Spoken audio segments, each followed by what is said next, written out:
দর্শক, এবারে আপনাদের নিয়ে যেতে চাই ঝিনাইদহে। সেখানে রয়েছেন সহকর্মী সাদ্দাম হোসেন, তিনি যোগ দিয়েছেন আমাদের সাথে। সাদ্দাম, টানা ৩বার ওই এলাকা থেকে তিনি এমপি নির্বাচিত হয়েছিলেন। তো প্রিয় নেতাকে হারিয়ে এলাকাবাসী কি বলছেন আসলে?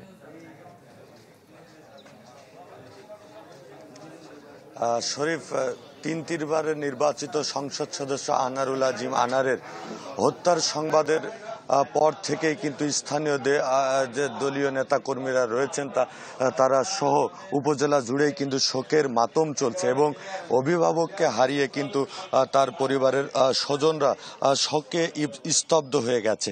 তো আমরা একটি গোপন গোয়েন্দা সূত্রে জানতে পেরেছি যে এই হত্যাকাণ্ডের ঘটনায় ৩ জনকে আটক করা হয়েছে। তার মধ্যে প্রধান পরিকল্পনাকারী হিসেবে আখতারুজ্জামান শাহিনের নাম এসেছে এবং আমরা জানতে পেরেছি যে এই কালীগঞ্জের পার্শ্ববর্তী যে উপজেলা কোটচাঁদপুর, সেই কোটচাঁদপুরে এই আখতারুজ্জামান শাহিনের বাড়ি এবং তিনি কিন্তু আমেরিকা প্রবাসী।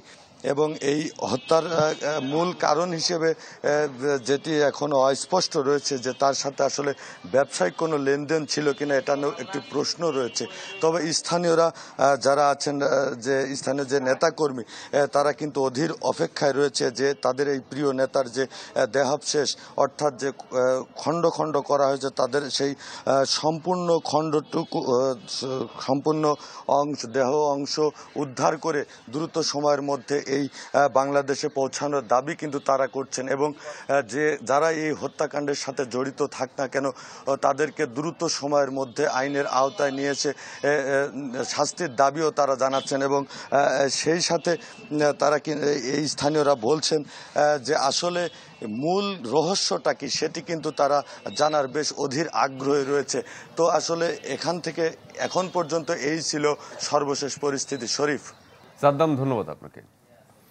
ঝিনাইদহ থেকে সাদ্দাম হোসেন যোগ দিয়েছিলেন।